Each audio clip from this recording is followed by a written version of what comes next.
Siyata d'Ishmaïa, ce matin, nous allons voir l'un des inyanim les plus importants qui doit accompagner le juif tout au long de l'année et qui est très prononcé le soir de Pessah. Le soir de Pessah dans le Shulchan Aruch, Siman Tavain Bet, Saïf Bet, il y a marqué Yesader Shulchano Yafe Bekelim Naim Kefikocho. C'est-à-dire que c'est tout celui qui a de la vaisselle en argent, porcelaine, de Limoges, etc. Qu'il la sorte. Il faut qu'il la sorte. Pas parce que il doit, il doit sortir ce qu'il y a de plus prestigieux. La vaisselle en argent, les verres en cristal, ça doit être etc. Quelqu'un il dit bon moi je veux être discret. Je veux être discret, je mets les verres simples, les verres en cristal, elles sont dans le... Oui. Je ne sais où. Hein? Dans le meuble, voilà. Ouais. Moi, c'est ce que je pour le... Non, ici le Shulchan Aruch il dit la plus belle vaisselle, on doit la sortir le soir de Pessah. Tout ce qu'il y a de plus beau doit être sur la table le soir de Pessah. Makara. Et pour ce Shulchan Aruch, Viachim comme le chevaux chez Seba der Cherut. Il doit aussi donc préparer sa place de telle façon à ce qu'il puisse être installé derrière Cherut. Makara, pourquoi est-ce que le soir de Pessah, il n'y a pas marqué que le soir de Shavuot, le soir de Sukkot, il faut sortir la plus belle vaisselle. Le soir de Pessah, il faut sortir la plus belle vaisselle. C'est une halakha dans le Shulchan Aruch. Makara. Et une halakha aussi, il y a marqué dans la Torah, la façon dont on doit manger le Korban Pessah. Etzem lo tishberu bo. Etzem lo tishberu bo. Ça veut dire il faut manger le Korban Pessah sans abîmer les os. Il dit le chinour, pourquoi? שאין כבוד לבני מלכים ויועצי ארץ לגרר העצמות ולשברם ככלבים. לא יאות לעשות ככה כי אם לעניי העם הרעבים. Il dit donc ceux qui vont casser, briser les os pour essayer de profiter un maximum de leur goût, c'est pas quelque chose qui est digne d'hommes de prestige. C'est les gens qui n'ont pas ce prestige et qui sont affamés. Ça, c'est eux qui ont un comportement pareil. Quelqu'un de prestige, un roi, il va pas faire ça. Un roi, il a ce qu'il faut. Valken dit le chinour, Bitrilad bo'enu lihiyot sigulat kol ha'amim, mamlechet kohanim, vegoy kadosh. C'est-à-dire, le Ham Israël, c'est un mamlechet kohanim, vegoy kadosh. Le Ham Israël, Baïkaron, il aurait dû se promener en cravate toute la journée. Mamlechet kohanim, vegoy kadosh. C'est un roi. C'est un prince. Il faut qu'il exprime cette mechoubadout royale tout au long de l'année. בכל שנה ושנה באותו הזמן ראוי לנו לעשות מעשים המראים בנו המעלה הגדולה שעלינו לה באותה שעה.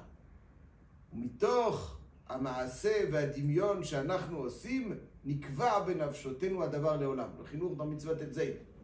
Qui dit que le soir de Pessah c'est notre anniversaire. Notre intronisation.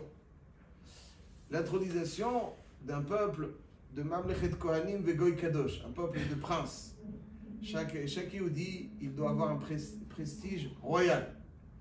Et pour inculquer ce sentiment qui nous accompagnera tout au long de l'année, Chazal, la Torah, Chazal nous demande d'avoir un comportement royal ce soir-là, dans la façon dont on va manger, Etzem lo tishberu bo, dans la façon dont on va décorer notre table, afin que ce sentiment nous accompagne tout au long de l'année. Autrement dit,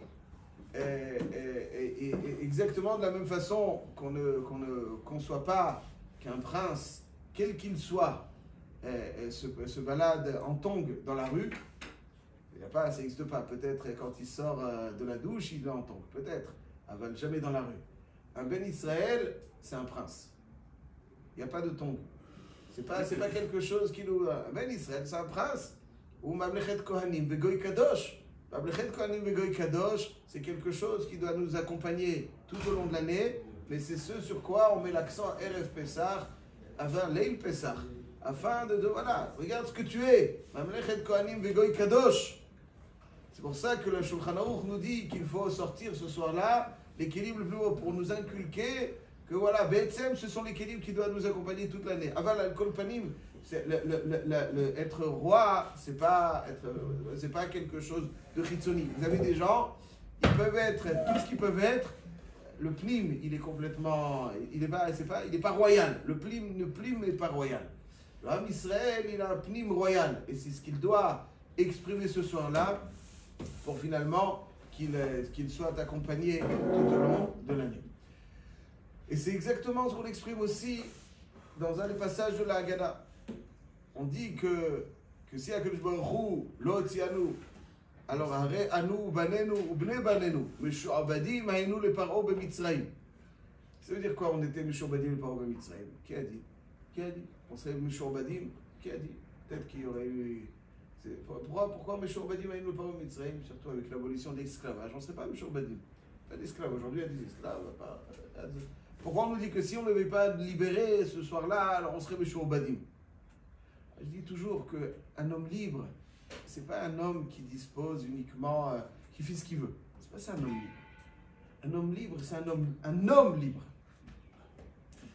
Un homme libre. Vous avez des gens qui sont peut-être dans une cellule, mais qui sont des hommes libres. Vous avez des gens qui sont à l'extérieur d'une cellule, mais qui sont des hommes qui ne sont pas libres. Un homme libre, c'est d'abord un homme de prestige, un homme qui a un comportement royal, de raffinement. Ça, c'est un homme libre, un homme royal.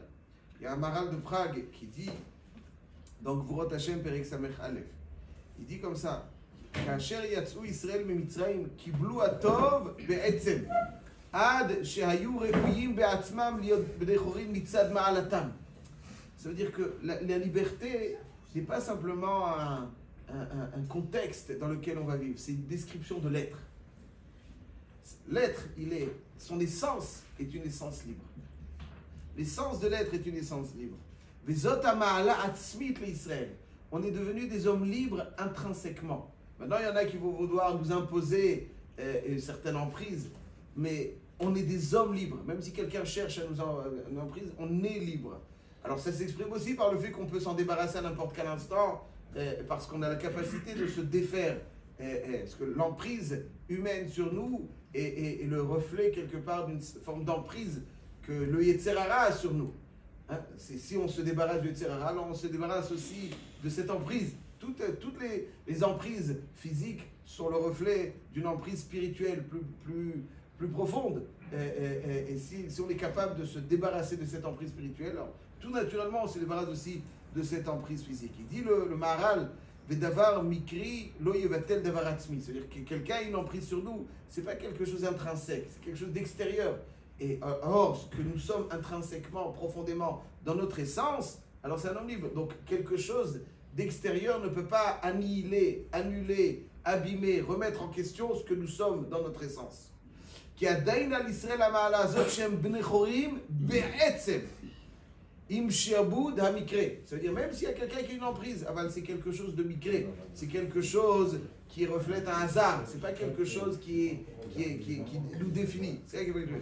Ki achar she'hotzi HaKadosh Baruch Hu et Israël be'Mitzrayim ve'natan otan bnei chorim ela af melachim shene'emar vatem tiyu li mamlechet kohanim v'goy kadosh. Même un roi qui est sous l'emprise de quelqu'un d'autre, ça reste un roi. Ça reste un roi. Vous avez des gens qui ne sont pas sous l'emprise de quoi que ce soit, mais c'est des avadim. C'est des avadim. Le Ben Israël, il est roi où qu'il soit. C'est la description de son essence. Zé Hashem, donc Mamlechet Kohanim, Zé Hashem, ou l'Israël, Be'etzem. Be'etzem, c'est son essence. Il a une essence royale. והמעלה והחשיבות שיש בזה לא נתבטל בגלותם שהוא במקרה. C'est-à-dire, la définition de l'être et ce que son essence est, et pas ce que quelque chose d'extérieur cherche à lui imposer. Ça, c'est donc. לפיכך אומרים חכמי ישראל, כל ישראל בני מלכים, כמו שבת חוקית, עמוד א'. כל ישראל בני מלכים הם אף בגלותם. Même lorsqu'on est en exil, on est des בני מלכים. Pourquoi? Parce qu'on est venu מצד המעלה והחשיבות שקנו ישראל בעצם לא להתבטל במקרה כלל. Ça ne peut pas disparaître במקרה. C'est pour ça que le soir de Pessah, l'un des enseignements phares, c'est de s'auto-écouter déjà qu'on est un Ben Melech. Et qu'un Ben Melech, il a une exigence. Ouais, c'est-à-dire même si un prince, il veut je ne sais quoi faire, on lui dit, hey, la noblesse royale exige de toi un certain comportement. Tu es un Ben Melech.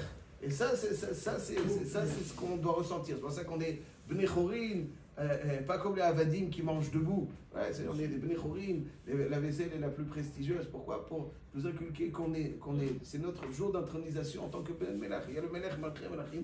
Nous, on est des Bnei, ça c'est des Bnei Melachim. Et je termine juste là-dessus, mes chers amis. Cette idée de Bnei Chorim qui décrit notre essence, peu importe après ce qu'il y a d'extérieur à nous, qui n'est pas, même s'il y a une emprise sur nous, elle ne décrit pas ce qu'on est. Un roi reste un roi, un prince reste un prince. Ouais, quoi qu'on fasse, ce qui est extérieur à lui. Ça donne donc là déjà, c'est comme ce que nous sommes, c'est des chéris, donc on peut se débarrasser comme on a dit. Et c'est quelque chose qu'on célèbre et qui nous permet d'être éternellement des Bnei Chorim. Quand on dit dans la Haggadah, Baruch Hu a intervenu personnellement pour nous sortir. Ça change quoi? Pourquoi personnellement ça change quoi? Si c'est lui ou quelqu'un d'autre, ou un malach, ce qu'Hachem il fait, c'est éternel. Donc ce qu'Hachem il fait, c'est éternel. Donc Israël no Shabashem Shuatolamim. Si on a une refoua par l'intermédiaire, Khalila il peut avoir une récidive. Si pas par Hachem, c'est éternel. Quand Hachem nous a offert la Géoula, la Chérout, il nous a offert quelque chose d'intrinsèque qui nous décrit comme être royal, comme être fondamentalement libre dans notre essence libre. Personne ne pourra véritablement nous condamner, avoir une emprise et dont on ne peut se débarrasser. Ça, c'est donc l'un des messages les plus importants. Être juif, c'est avoir le sentiment de conviction que c'est un prince et qu'il est d'une dynastie royale et qu'en tant que tel, il doit avoir un comportement différent de celui qui est ceux qui ne le sont pas, pour dire les choses plus simplement. Alors, on va reprendre.